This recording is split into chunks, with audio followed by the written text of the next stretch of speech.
Allez, allez, allez. Entrez donc, entrez donc.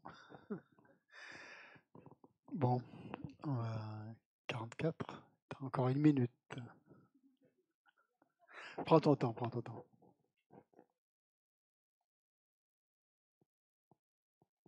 Ah ouais.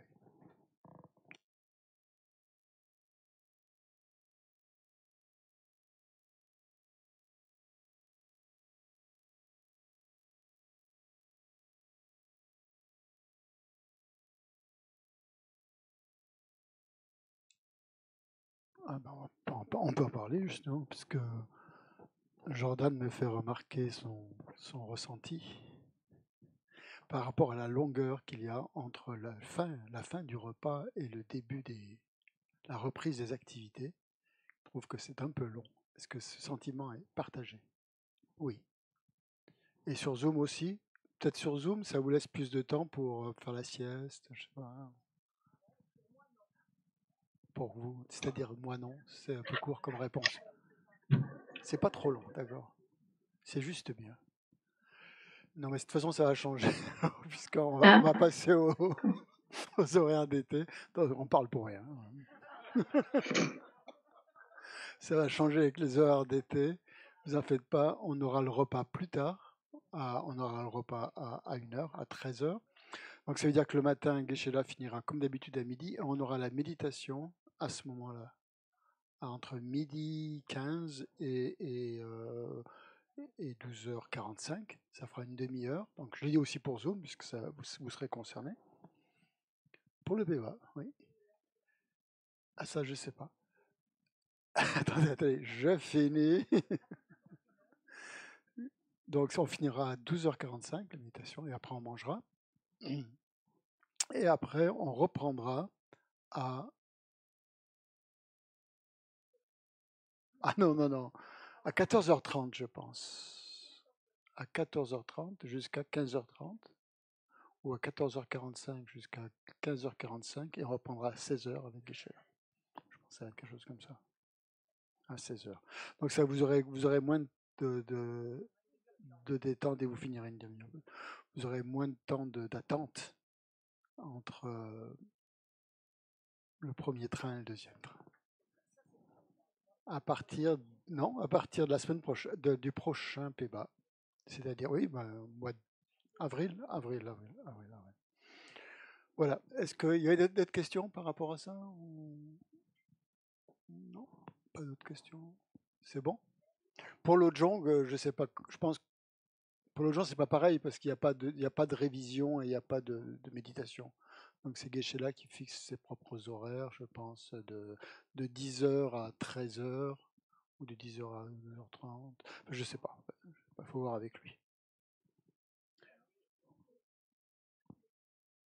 Le prochain PEBA, 3-4. Ah bon? Ah, ouais. Exact, exact. 3-4 mai, ça a été. Voilà, comme Vénérable Kandrola ne viendra pas, on a remis le même horaire. Ouais. Donc 3 et 4 mai, effectivement. Avril, c'est la semaine prochaine, le 3 et 4 avril. Si tu veux venir, on est tout à fait d'accord. Bon.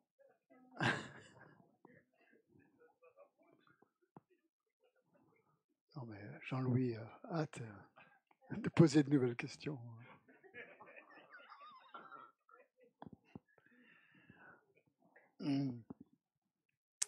Bon. Alors.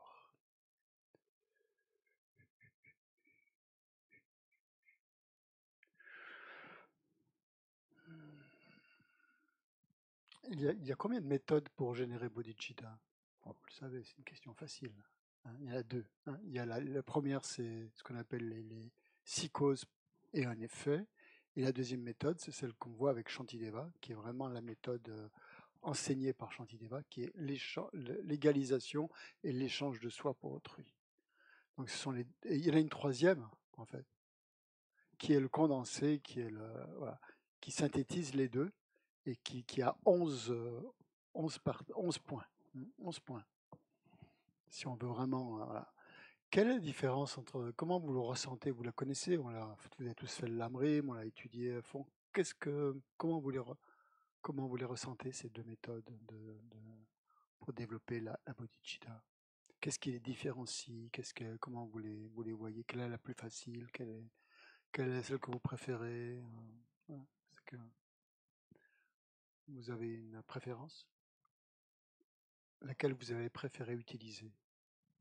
Maintenant, vous êtes tous des bodhisattvas, je suppose que vous l'avez apprenti. Bon, ben, je sais pas mal. Laquelle vous paraît la plus facile à utiliser? Si cause un effet. Pourquoi? Oui, je suis d'accord. Elle me paraît aussi plus facile. Pourquoi? C'est plus cadré. Non, mais je répète, si c'est pas trop long, je peux répéter. Mais ici, c'est un micro qui se balade. Oui, donc c'est plus cadré. Les points sont plus successifs, hein, ouais, les uns plus accessibles, progressifs, c'est ce que je voulais dire, pardon. Plus progressifs. Ouais.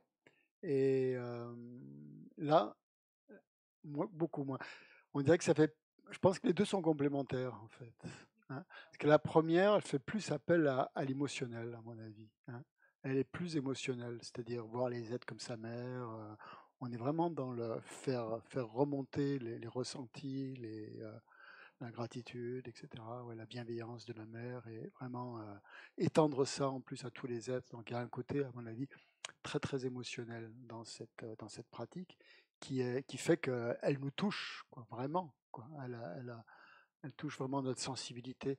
Celle de Shantideva qu'on est en train de voir ici, donc, qui est extraite en fait du Bodhicharyavatara, hein, celle qu'on utilise dans le Lamrim, elle est extraite, c'est ça, hein, du 8e chapitre.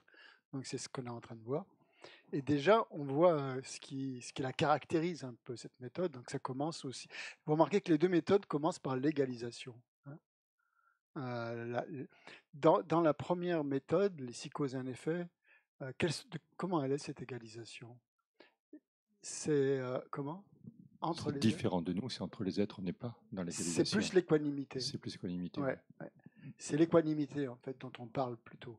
Et encore une fois, c'est encore une équanimité au niveau un peu émotionnel quand même, parce que on prend l'ami, on prend l'ennemi, on prend l'étranger ou étrangère, et on essaye d'égaliser un petit peu nos sentiments en fait, c'est ça, hein, nos ressentis par rapport à ces trois personnes. Et donc on plonge vraiment là, à mon avis, dans le ressenti pour essayer d'avoir une attitude égale entre ces trois types, ces trois catégories d'êtres qui correspondent bien à on pourrait dire à notre façon de voir les gens, quoi, en fait. Chaque fois qu'on rencontre des gens, on est toujours dans une de ces trois catégories, même si on ne le fait pas consciemment, c'est un peu ça qui se passe quand même, hein, en automatique, quoi, on pourrait dire. Donc ça va bien avec ce mode de fonctionnement, hein, en tout cas. Et donc on retrouve cette égalisation dans la méthode de Shantideva, mais il y a quelque chose de très différent, en fait. C'est quoi l'égalisation dans Shantideva? Comment elle est? C'est moi et les autres, ouais, soi et les autres, et tous les autres. Hein. On parle pas de... Oui, oui c'est ça. Donc tous les autres, c'est ça. C'est déjà axé sur la grande compassion. Hein. Puisque, comme Geshe-la l'a dit, la différence entre la compassion et la grande compassion, c'est que dans la première, c'est surtout une personne qui souffre, quoi, qu'on voit souffrir, et on essaye d'égaliser nos sensations, sentiments. Et là, dans la deuxième, la grande compassion, c'est tous les êtres sans distinction, en faisant vraiment référence à ce que c'est que la souffrance, c'est-à-dire pas simplement la souffrance ordinaire, mais aussi la souffrance du changement, la souffrance conditionnée, les souffrances générales, comme disait, spécifiques des six mondes, etc. Donc, voilà. Donc il y a l'égalisation, il y a cette égalisation aussi qu'on retrouve dans Chantier. Pourquoi dans les deux cas il y a l'égalisation? Peut-être qu'on peut déjà se poser cette question en premier. Pourquoi il y a une égalisation? Pourquoi est-ce que pour développer la compassion et la bienveillance, il faut passer par cette case un peu d'égalisation? Pour réduire l'auto-chérissement. Réduire l'importance excessive que l'on porte à soi-même. Ouais. Parce que si on ne fait pas ça, comment on peut s'égaliser? Ouais. Je pense que ça sera plus marqué dans Shantideva que Oui, dans l'autre. mais j'ai l'impression que Shantideva, c'est un autre niveau, un peu même Ouais, plus élevé. ouais, Ouais. je pense aussi. Je trouve aussi. Ouais, et c'est pour ça que je me demande pour qui a été écrit finalement le Bodhisattva. Parce que est-ce que c'est vraiment pour des gens comme nous ou pour déjà un bodhisattva qui est déjà sur la voie et qui... Ouais, bon, on peut adapter. Il y a des Oui. passages qui sont Ouais. peut-être plus pour nous et d'autres qui sont plus pour peut-être destinés aux bodhisattvas. Là, on est dans un cas de figure, on a l'impression que c'est pour les bodhisattvas ou c'est pour tout le monde.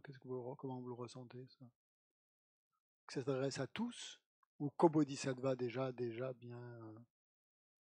Hein, c'est un peu entre les deux. Bon, d'accord. Pour quelqu'un comme nous qui a bien travaillé ou un Ouais, bodhisattva quelqu'un plus jeune.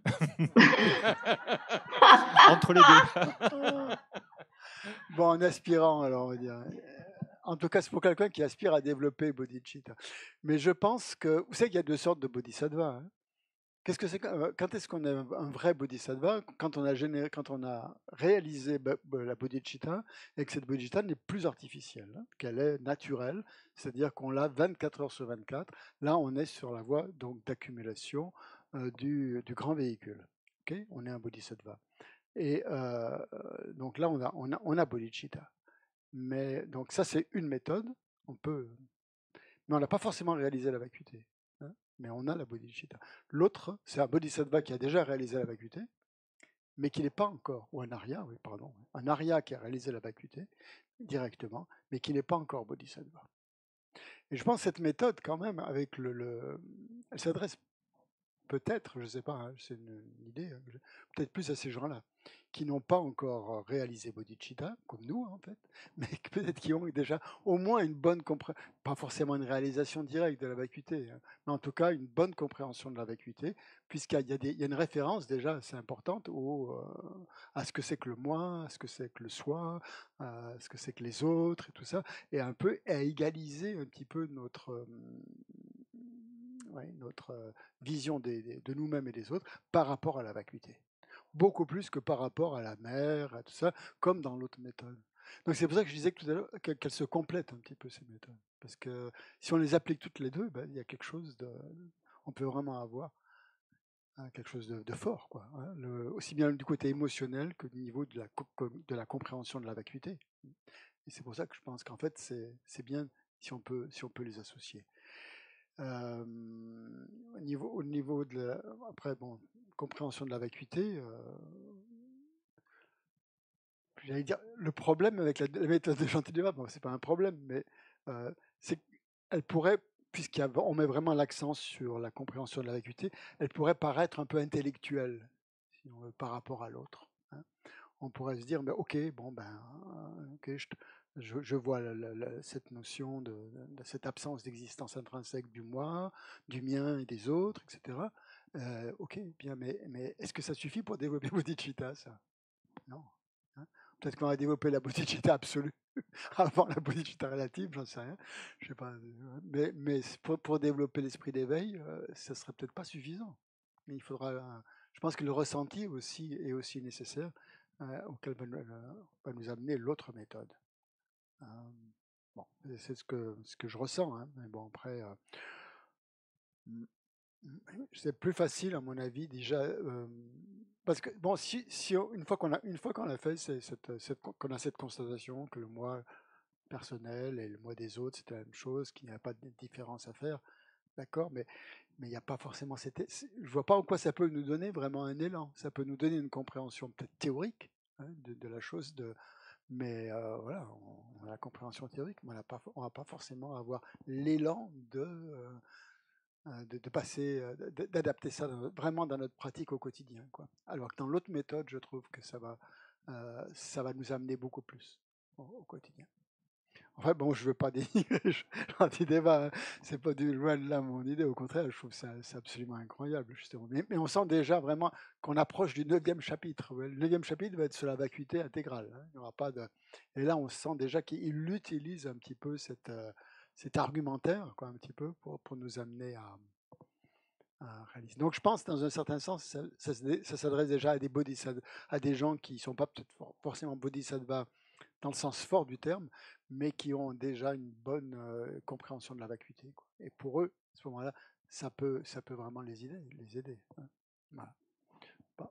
Oui, pardon, allez-y, vas-y. Attends le micro, merci. Le titre de ce 8e chapitre, appelé Concentration, en fait, moi, je m'attendais à autre chose que cet Ouais. enseignement-là. Oui, tu t'attendais à plus à l'enseignement sur, comme on disait hier, sur Chiné ou Exactement. sur... Oui. Oui, Et, oui. C'est trompeur, il nous amène. C'est trompeur. Mais Donc pourquoi, Geshe-la l'a expliqué justement, vous avez compris l'idée, pourquoi ça fait partie de la concentration, pourquoi c'est inclus dans la concentration, cette égalisation, cette méthode. Oui.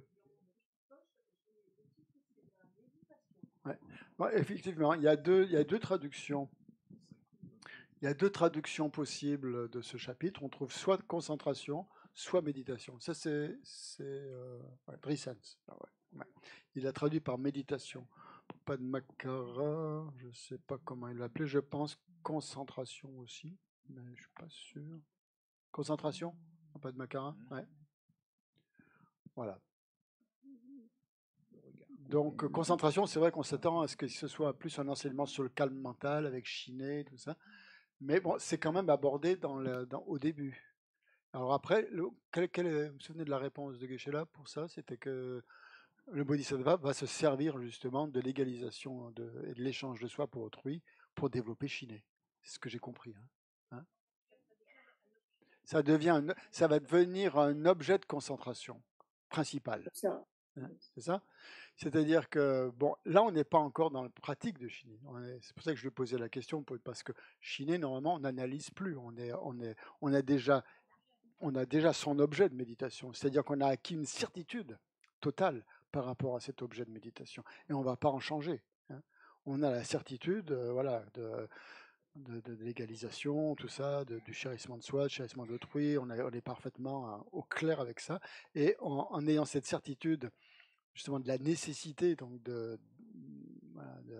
d'éliminer la souffrance des êtres, on va se concentrer sur cette perspective-là, quoi, uniquement.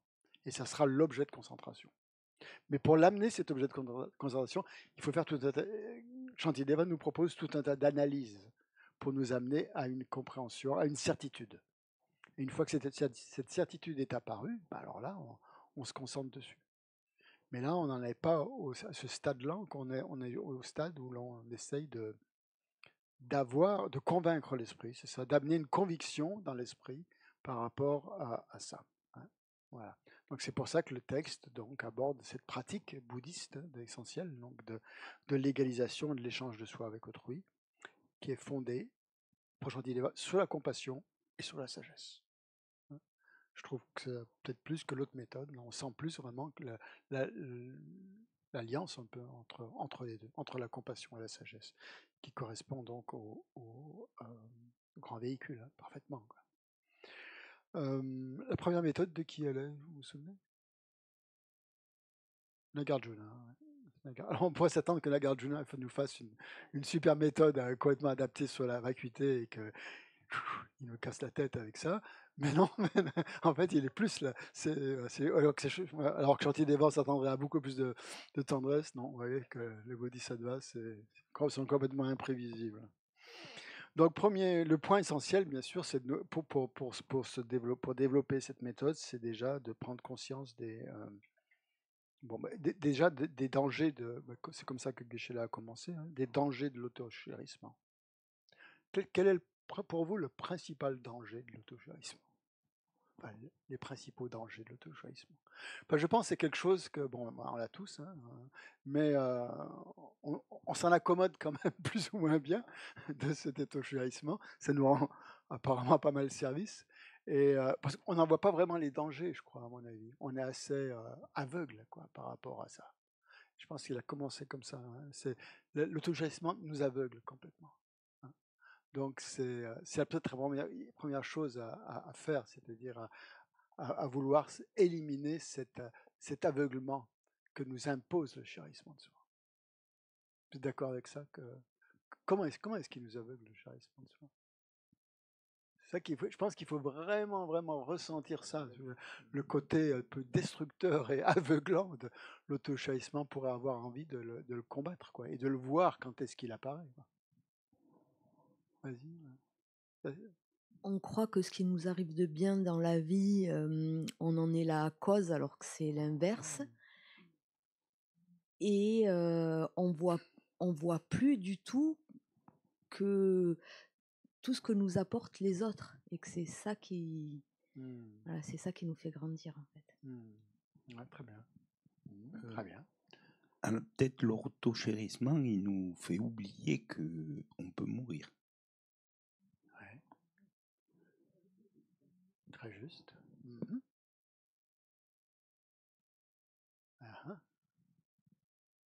C'est sûr, puisqu'il a tendance à pérenniser un petit peu notre ego.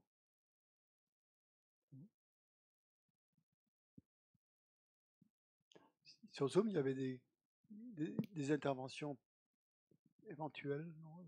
J'ai cru voir maintenant. Ok.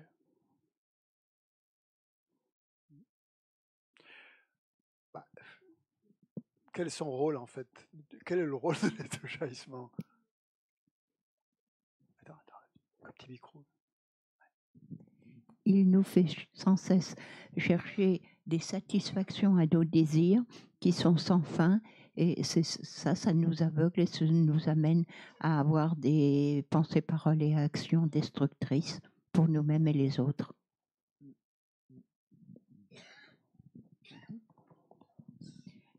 Il entretient les 8 préoccupations mondaines. Ouais. C'est ça. À propos, oui, pardon. Il nous protège. On cherche tout le temps à se protéger. Et notre auto-chérissement, eh bien, il protège toutes nos peurs, quoi. Il nous rassure. Donc il est très utile alors. Bah oui. Voilà. Donc si on sent qu'il est très utile, comment est-ce qu'on va pouvoir s'en débarrasser? C'est ça, il nous apparaît comme étant quelque chose de vraiment utile, indispensable, un protecteur incroyable qui est là pour tout le temps nous protéger. Donc on n'a pas envie de l'éliminer, quoi. Les autres sont une menace et on a besoin. L'auto-chahissement, c'est une forteresse contre tout le monde, quoi, contre tout le reste. Oui, mais à force, c'est lui qui nous fait retomber dans dans les souffrances, quoi, dans le cycle, quoi.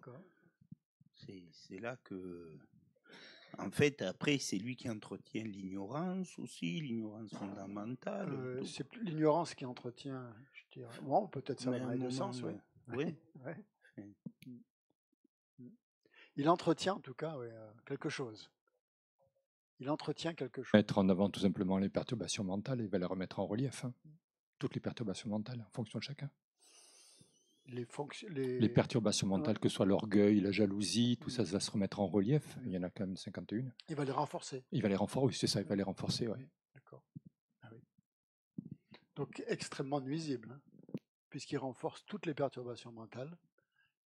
Et l'auto-chérissement, c'est en fait, on pense que, enfin, on ne veut surtout pas souffrir. Donc c'est ça le problème, c'est que quand on pense que on va donc chercher dans le plaisir on pense que dans le plaisir on va pas souffrir. Donc en fait on est complètement abusé par ça. Aveuglé, complètement aveuglé, puisqu'il fait croire que nous fait prendre vraiment le plaisir pour vraiment comme étant vraiment du plaisir, alors que c'est de la souffrance déguisée. Tout à fait. Ouais. Je crois que sur Zoom. Plus on aura vraiment je pense que c'est très très important dans cette méthode de Shantideva de mettre l'accent sur les dangers, les méfaits de l'auto-chérissement. C'est la première, vraiment la première méthode, premier pas, première étape. Oui, sur Zoom, il y avait quelqu'un? Oui, c'est Natacha. Mais c'est ce que tu as dit en fait, juste tu l'as dit avant que je prenne la parole. Pour moi c'était cet aveuglement on ne voit pas les vraies causes de la souffrance et les vraies causes du bonheur. Et du coup cet auto-chérissement nous aveugle par rapport à ça, c'est-à-dire qu'on recherche des choses qui vont être les causes de notre souffrance du fait de cet attachement. et que toutes les souffrances, tous les problèmes, on dit, viennent de l'autochérisme. Si on les analyse à tous les niveaux, tous, au niveau individuel, au niveau relationnel, au niveau collectif, au niveau des États, au niveau de tout ce qu'on veut, on peut analyser toute l'actualité qui défile tous les jours par rapport à l'autogérisme. C'est vraiment un sujet de méditation absolument incroyable. Pascal? Non? Okay. Non, non. Oui, oui. Là, je vais être un petit sourire. Quoi. Donc l'attachement va renforcer aussi cette idée, tout ce qui est lié au moi, quoi, en fait. Donc c'est pour ça qu'on parle des deux causes principales, donc de la saisie du soi, et qui est renforcée par l'autochérisme. D'ailleurs, c'est traduit comme ça dans une strophe. On parle de l'attachement au moi. L'autochérisme, c'est un attachement au moi, quoi. C'est ça. Le moi, il est quoi? Il est déjà, comment dire, il apparaît spontanément à cause de la saisie du jeu. Hein. C'est-à-dire que les choses nous apparaissent comme existant véritablement. Le moi, bien sûr, il apparaît comme existant véritablement. Mais en plus de ça, il y a l'auto-chérissement qui renforce cet attachement au moi. Donc c'est dur. Et ça va générer, comme tu disais, ou renforcer toutes les perturbations mentales, comme toutes. L'orgueil, etc. Surtout l'orgueil. Donc vous avez vu comment fonctionne ce chapitre, c'est la méthode typique des prasangika. Hein. On rentre déjà un petit peu dans la méthode, c'est-à-dire objection et réfutation. Et il va faire ça aussi dans tout le 9e chapitre, quand on analysera la vacuité. Mais je ne sais pas si on fera ça tout de suite, mais ça va être la même méthode. Hein. Donc ici, Shantideva soulève des objections plus ou moins fictives, hein, qu'il invente comme ça, parce qu'on peut avoir ou pas, mais en général on les a, et il va donner une réponse pour essayer de déconstruire, en fait. Hein. C'est ça, c'est typiquement prasangika, hein, c'est déconstruire. Une fois, il va raconter qu'il y avait un Indien qui était dans l'assemblée quand il enseignait sur les prasangika, et il disait, vous êtes bizarres les bouddhistes parce que vous passez des mois, des années à construire avec le lamrim, c'est tout un édifice qui se construit et après vous déconstruisez tout, vous mettez tout en pièces. À quoi ça sert? Ben, c'est un petit peu voilà. Enfin bon, cette méthode donc ici, c'est vraiment la déconstruction totale de cette forteresse. Et donc une des objections, c'était quoi la première objection qui était soulevée vous vous souvenez? Il y a eu plusieurs. Oui, la souffrance des autres ne me concerne pas. Oui, parce que ça ne me touche pas. Ouais, exactement. La souffrance des autres n'est pas la mienne. Donc, alors là, comment il va réfuter? Comment il va réfuter cette idée, Shantideva? Qu'est-ce qu'il utilise? Parce que ça c'est quelque chose qu'on a. Hein. La souffrance des autres, elle ne me concerne pas. Je ressens que la mienne, je ne ressens pas celle des autres. Mais, il me semble la vacuité de la souffrance, que c'est en fait, c'est pas une question que ce soit la souffrance des autres, c'est parce qu'elle est souffrance et qu'en fait elle dépend de causes, de conditions et qu'on peut la. Enfin, je suis pas très clair. Hein. Je reconnais que je maîtrise pas le sujet. Tu maîtrises pas le sujet? Pas grave. C'est sûr.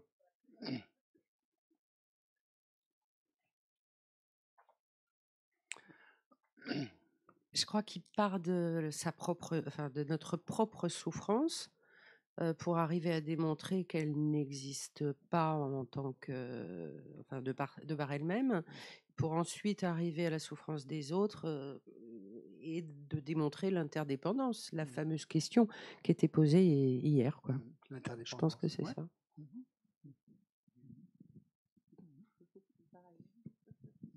D'autres, d'autres interventions, sur Zoom, c'est Natacha à nouveau. Oui, moi j'avais... J'ai un écho, pardon, j'entends. Moi, j'avais pensé, en fait, j'avais fait l'analogie avec un médicament et une maladie.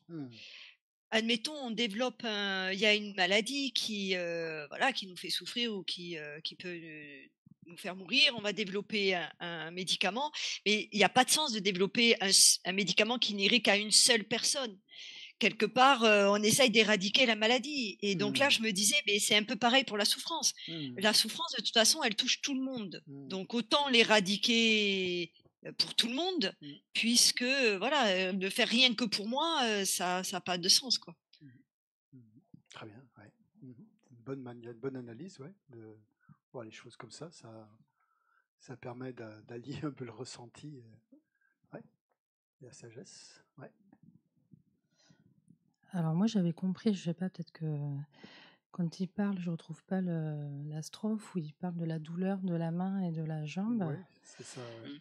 Donc moi j'avais compris qu'en fait on était tous comme un corps, et que quand le corps a mal quelque part, il compense avec d'autres parties du corps pour que la partie douloureuse soit moins douloureuse. Il y a une entraide, en quelque sorte, quelque part l'entraide. Donc moi j'avais compris qu'il nous amenait à prendre conscience qu'on était tous, on formait un tout, on formait un tout, un corps, et que du coup, quand il y en a un qui a mal, l'autre il a mal aussi, et ça doit générer une entraide. Ouais, c'est pas forcément qu'il a mal, mais en tout cas il intervient. Oui, voilà. Donc l'analogie, c'était ça, c'est de considérer le corps comme un tout, que le corps est composé de diverses parties, hein, les mains, les pieds, etc. Et qu'on le protège en fait comme une entité unique, en fait, comme un tout. Et quelle que soit la partie qui a mal. Donc on intervient comme ça. Et c'est pareil pour tous les êtres. Donc malgré leurs différences, on partage tous le même désir, parce que ça va être ça le grand argument en fait de Shantideva, c'est qu'on est égaux dans le sens où on a tous le même désir de bonheur et d'être protégés contre la souffrance. Hein.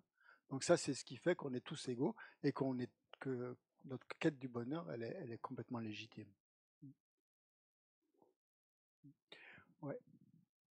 Ça va amener une autre question importante, mais on va. Oui. Ouais. Quand tu parles d'aider l'autre, concrètement, c'est par la prière, quels sont les outils que tu. Que Shantideva va donner. Oui. Là, il veut carrément, justement, éliminer cette sensation qu'on a de différence de nous entre les autres. Donc, c'est déjà au niveau. Je pense que la prière, ça va, c'est bien, mais ça va peut-être pas suffire, quoi. Tu vois, il faut vraiment que ça passe au niveau du cœur, quoi. Hein, oui. Et au niveau de l'analyse aussi, d'être vraiment persuadé qu'il n'y a aucune différence entre soi et autrui. Donc, est-ce qu'on en est vraiment persuadé de ça, qu'on est tous égaux les uns des autres? Non, on n'en est pas persuadé. On n'a pas ce truc-là, parce qu'on priorise le moi, le je, aux dépens des autres. Et c'est ce qu'il veut nous dire un petit peu. Puisqu'on est un tout, pourquoi on ne va pas privilégier une partie plutôt qu'un autre? On forme une entité unique, hein, on est le tout. Donc on va aider aussi bien la main va aider le pied s'il est malade, voilà, exactement. Mais ça va. Et on a tous ce même désir d'être protégé, comme toutes les parties de notre corps méritent aussi de ne pas souffrir, quoi. Et donc, de la même manière qu'on ressent cette aspiration à ne pas souffrir, les autres la ressentent aussi.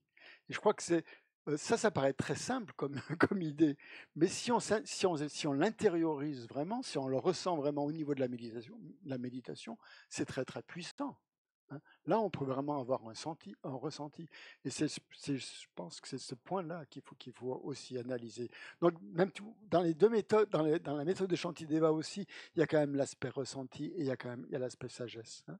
L'aspect ressenti, il va être là, justement, de voir qu'on ne veut pas, qu'on est tous égaux à ne pas vouloir la souffrance, qu'on est tous égaux à vouloir le bonheur. Et ça peut vraiment amener un ressenti très, très fort, je pense. Hein. Si on est. Et je pense, et dans le cadre d'une méditation, par exemple, comme pour répondre à ta question, Anne, tu vois, dans le cadre de la concentration, si tu as vraiment cette conviction qu'on est tous égaux les uns les autres, et que tu te concentres ça comme un seul point, comme objet de ta méditation dans Shiné, par exemple, c'est extrêmement puissant. Et tu peux réaliser bodhicitta comme ça. Et je pense que c'est comme ça qu'ils ont dû la réaliser, hein, d'ailleurs, les grands bodhisattvas. Hein. C'est en prenant, en s'appuyant sur leur concentration et en la plaçant sur une certitude, justement, de l'absence de différence entre soi et autrui, qu'ils ont réalisé ça, hein, en adoptant cette méthode. Mais là encore, la concentration est absolument nécessaire. Et on voit vraiment l'utilité de la concentration à tous les niveaux de la pratique. Pas simplement pour réaliser la vacuité, mais aussi pour réaliser bodhicitta. Et ça, je trouve c'est intéressant. Et c'est peut-être pour ça que enfin, je suppose que c'est pour ça que c'est dans ce chapitre sur la concentration. Hein. Parce qu'on va l'utiliser. Le chapitre suivant, c'est sur la sagesse, c'est sur la bodhicitta absolue. Celui-là, c'est sur vraiment la bodhicitta, disons, relative. Et la concentration est indispensable. Ouais. Et un autre exemple qui était donné, qui est assez parlant, je trouve, c'est l'exemple d'un parent qui voit son enfant souffrir. Hein. Et le père ou la mère et l'enfant sont deux choses différentes. Hein. Mais face à cette souffrance, le père ou la mère la prend comme il s'assimile, il l'assimile à lui-même ou à elle-même. Hein. Donc ça veut dire qu'on en est capable quelque part de ça. Mais on va le faire pour les proches. C'est plus facile parce qu'il y a un lien biologique, il y a quelque chose, c'est viscéral, je ne sais pas. Et le truc, c'est d'arriver à faire ça pour tous les êtres. C'est ça le truc. Avoir cette proximité qu'il y a entre nous et les êtres pour être capable d'avoir la même assimilation que l'on a pour son enfant et l'appliquer à tous. Et ça, c'est difficile parce qu'il n'y a pas l'équanimité. Donc c'est pour ça que dans l'autre, il faut quand même, avant de développer bodhicitta, il faut développer cette équanimité. S'il n'y a pas ça, il n'y aura pas vraiment il y aura pas vraiment de compassion, il n'y aura pas vraiment de bodhicitta, non, c'est pas possible. Donc cet exemple aussi, je trouve qu'il est particulièrement fort et ça nous ramène vraiment à l'équanimité. Ouais. Donc se convaincre qu'on est tous égaux, c'est ça le truc, quoi. Se convaincre qu'on est tous égaux. Donc pourquoi on est tous égaux pour Shantideva? Parce qu'on aspire au bonheur, tous, de la même façon. Parce qu'on ne veut pas de souffrance. Et il y a une troisième raison. Parce que la souffrance peut être éliminée.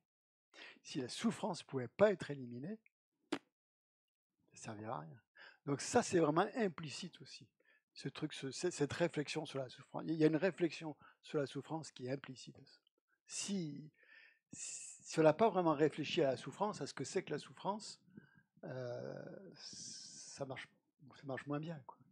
Oui, mais le bonheur, c'est pas pareil pour tout le monde. Le bonheur, c'est voilà, pour les uns, c'est quelque chose. Ah ben non, là, on parle pas de ce bonheur, du bonheur. On parle d'un bonheur stable quand même.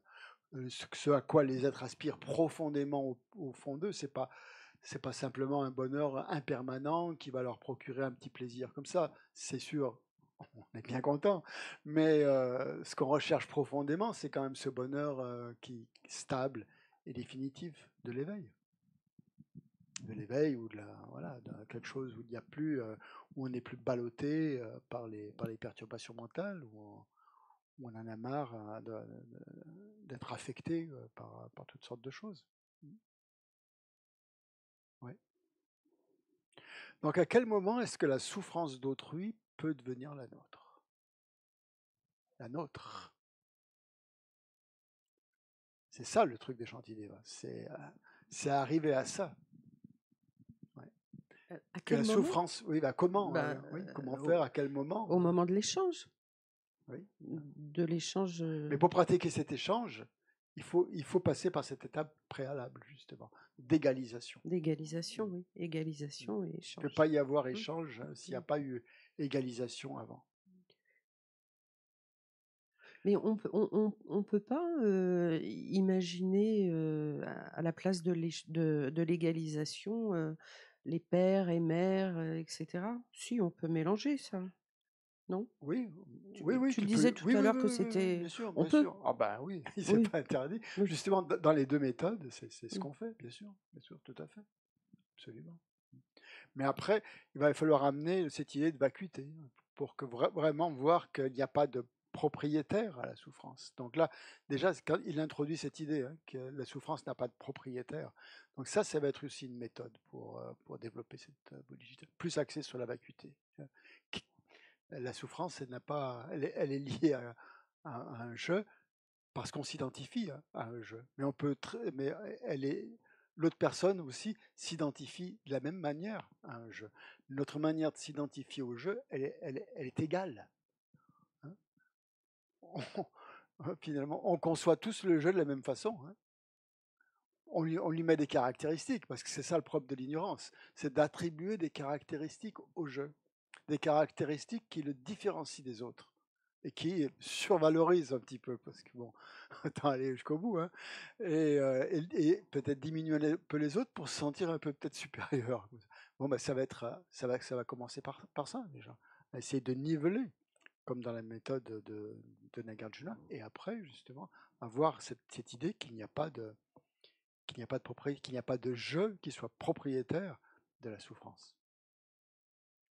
Donc voir que cette construction entre moi et autre, c'est une construction mentale qui est purement illusoire. Mais ça, déjà, il faut avoir une bonne compréhension du jeu, voir que ce jeu que l'on désigne, que l'on met sur les agrégats, en fait, n'a pas d'existence propre. C'est juste une désignation. Donc, de la même manière qu'on désigne un jeu sur les agrégats, l'autre se désigne un jeu sur les agrégats, et à partir de ce moment-là, souffre.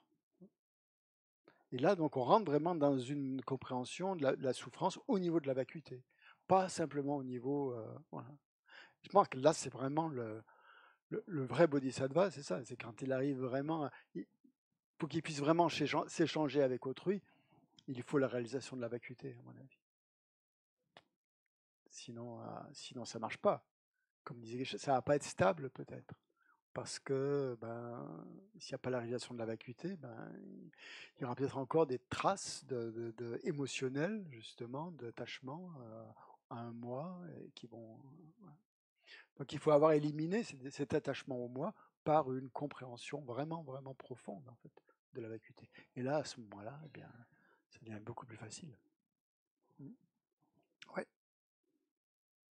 Merci. Et je crois qu'en plus, il y a une histoire de joie et de douleur qui... Alors, il y a la joie qui monte et la douleur qui diminue finalement, parce que, voilà, c'est un chemin très long. Au niveau de la pratique. Oui, au niveau de la pratique, avant d'arriver à... Donc, bon, la conclusion de Shantideva, c'est puisque tous les êtres veulent le bonheur et veulent fuir la souffrance, pourquoi privilégier uniquement mon propre bonheur, il y a toujours l'exemple, moi je suis seul et les autres sont innombrables. Donc au niveau logique, ça ne tient pas. Pourquoi est-ce qu'il y aurait la logique d'une seule personne serait plus importante que le bonheur d'une seule personne serait plus important que le bonheur de milliards d'autres. Ça n'a pas de sens. Et ça aussi, c'est pareil, ça paraît vraiment simpliste comme idée. Mais si on l'analyse vraiment dans la méditation, ça peut débloquer une grosse conviction, une conviction vraiment très très profonde, et changer toute la vie, quoi, en fait, toute notre vie. Bon, par rapport au moi aussi, il introduit l'idée qu'entre le moi de maintenant et le moi futur, vous avez compris ce raisonnement-là, il est logique de protéger le moi maintenant parce que ça va le protéger des souffrances futures. Puis j'en dis le moi de maintenant n'est pas le même que celui donc voilà, le moi qui souffrira dans le futur n'est pas identique au moi actuel. Pourquoi est-ce qu'il dit ça ? Quel est le raisonnement ? Pour quelle raison il amène ce raisonnement ? Alors moi, ce que je voulais dire, c'est peut-être que ce qui nous fait souffrir maintenant, c'est pas ce qui nous fera souffrir plus tard, non ? Peut-être pas, non. Je ne sais pas. La souffrance a de multiples formes, mais il y aura toujours la souffrance. Ce qui nous dérange maintenant, enfin souffrance dans tous les sens du terme, mais ce qui nous dérange maintenant, peut-être que dans 2-3 ans, ça nous gênera plus, mais qu'il y aura autre chose qui nous gênera, qui ne nous gênait pas à l'heure actuelle. Enfin, moi, j'avais compris ça comme ça. Donc mais c'est une façon de le voir, oui. Le jeu d'aujourd'hui, il est aussi différent de nous que le jeu de demain, comme l'autre est aussi différent de nous maintenant, mais c'est la même chose aussi. Donc, c'est ça, au niveau de la différence, donc, voilà, marche pas. Oui, d'autres choses qui vous ont d'autres questions par rapport à ça?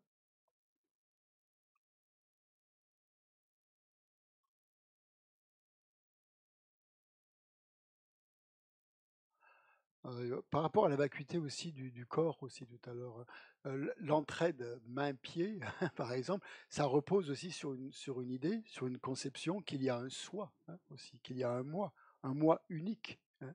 Et donc, puisqu'on est comme on forme un tout, que ce moi unique forme un tout, et donc il est nécessaire d'aider ce tout à fonctionner, mais aussi cette idée, c'est rattaché à l'idée d'un soi, et cette idée du soi, elle est complètement fausse, hein. Il n'y a pas de moi, il n'y a pas de soi. Et là, il prend l'exemple de quoi? Des soldats, je crois, des soldats et du collier. Vous avez compris, du malin, ou du rosaire, ou du collier. Quelle est l'idée là? Pourquoi cet exemple du collier ou des soldats? Ou de l'armée, hein? Ils ont un collier, c'est fait de multiples perles, et une armée, c'est fait de multiples soldats. Et alors, qu'est-ce qu'il veut prouver là?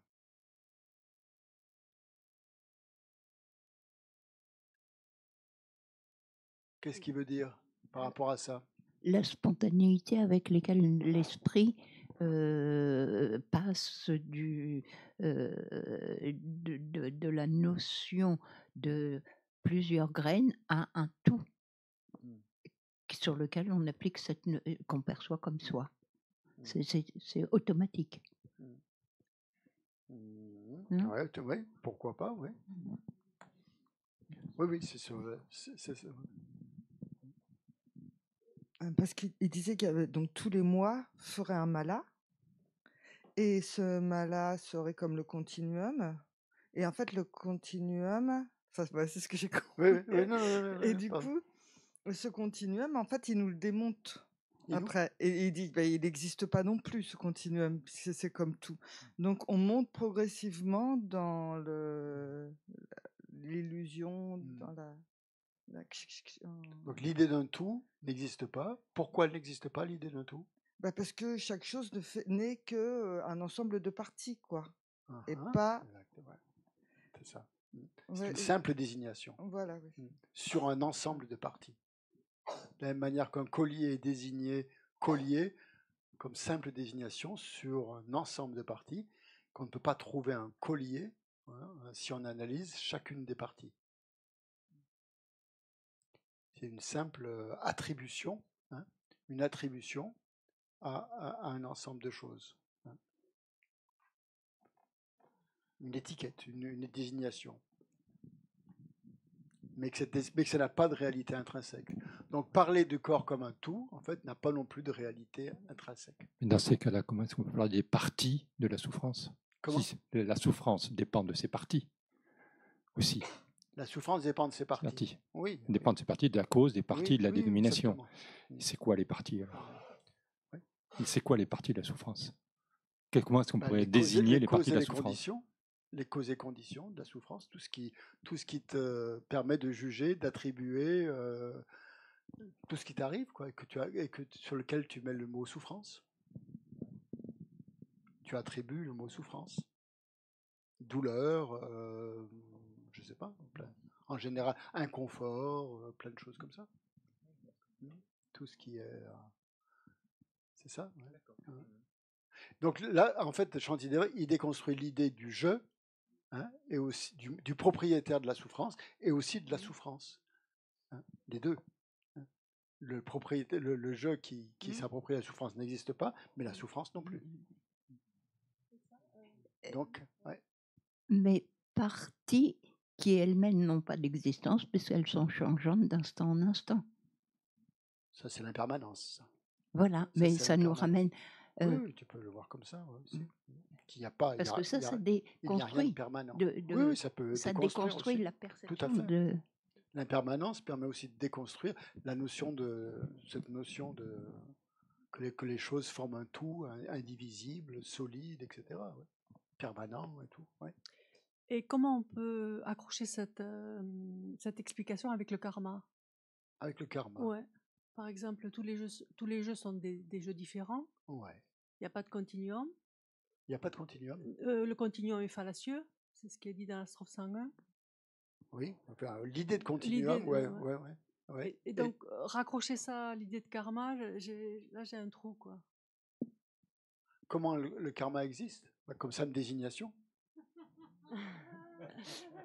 Comment lier les 4 caractéristiques? Mais c'est ça, c'est ça où le piège, c'est ça où ça va être délicat, hein, d'associer, de ne pas tomber dans un extrême, quoi. C'est-à-dire que même si le karma est une simple désignation, il fonctionne, hein, au niveau de la conventionnalité. Ça. Mais au niveau ultime, ben oui, il n'y a pas d'action négative existant en soi. Il n'y a pas de personne qui existant en soi qui crée des actions négatives. Ça ne veut pas dire que ça n'existe pas. Hein. Ça ne veut pas dire que ça n'existe pas. Attention, quand vous méditez, quand vous pensez à la vacuité, il l'a bien redit, hein, on ne nie pas l'existence de la chose. Enfin, on nie pas l'existence de la chose en question, on nie le mode de perception de l'existence de la chose en question. Hein. Ça comment ça nous apparaît. C'est-à-dire l'existence véritable. C'est ça l'objet de réfutation. L'objet de réfutation, ce n'est pas l'objet. Okay, c'est l'appréhension de l'existence véritable de l'objet. C'est ça l'objet à réfuter, hein, dans la vacuité. Donc là, oui, pardon.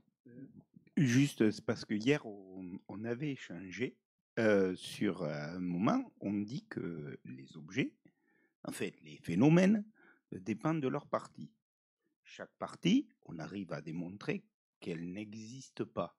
Mais au niveau relatif, il y a quelque chose qui existe. Est-ce que, nous, c'était ce qu'on avait échangé, la chose qui existe et qu'on ne peut pas nier, c'est l'espace. Est-ce que ça va se... Qu'on ne peut pas nier? Ben, l'espace. L'espace, à un moment. Qu'est-ce que c'est? Définition de l'espace, c'est quoi? Hein? Ce qui n'obstrue pas. Ce qui n'obstrue pas. Voilà. Non obstruant. Ouais. Il n'y a pas d'obstruction. Non, c'était un échange qu'on a... Excuse-moi, j'oublie ton prénom. Oui. Oui, bon. On échangeait sur les parties. Vas-y. L'espace. Incomposé, oui, on dit l'espace incomposé. On se demandait ce qui était permanent, donc c'est l'espace. Et qu'est-ce que c'est l'espace? Ce qui n'obstrue pas. Ouais. Tout ce qui n'obstrue pas. Ça, c'est pas l'espace, parce que ça obstrue. Ouais. Tout ce qui n'obstrue pas. C'est ça. Dans l'espace est composé, ouais, permanent. Il existe. Enfin, il a une existence. Ah, bien sûr. Et c'est sur lui que tout repose, en fait, finalement. Parce qu'en fait, les parties, on prend un phénomène, on décompose, elle n'existe pas, elle n'existe pas. Mais au bout tu tombes sur l'espace, lui, ben, il est l'espace. Tu es encore en train de vouloir que quelque chose existe véritablement. Non, mais c'est ça. Tant que tu trouves un objet qui existe véritablement, tu n'as pas réalisé la vacuité. Bon, je ne l'ai pas. La vacuité au sens des prasangika. Hein. Parce que tu n'es pas... bah non, tu réaffirmes encore l'existence de quelque chose. Que ce soit l'espace, la lumière, tout ce que tu veux. Ça ne veut pas dire que la chose n'existe pas. Ouais. 15h, oui, 15h, il faut arrêter de faire une pause pour faire une méditation. Voilà.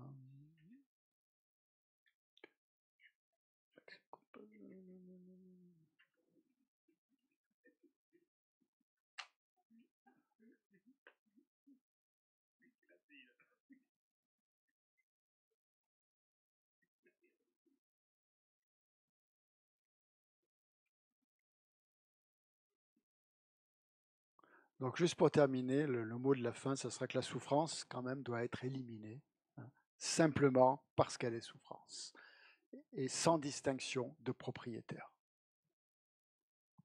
Je pense que si on en reste là, on est bon, on est dans la bonne direction. Hein. Donc, sans notion de moi, hein, voilà, qui agit aussi pour soulager la souffrance. Ça, c'est important aussi, parce que sinon, bah, ça rehausse encore cette idée d'un moi qui est supérieur aux autres. Voilà. Et là, c'est l'interdépendance qui va être importante à développer, justement, qui va être développée dans toutes les strophes suivantes. Ouais. Et ça va être important, justement, comme méditation. Ouais. La clé. Oui. Oui,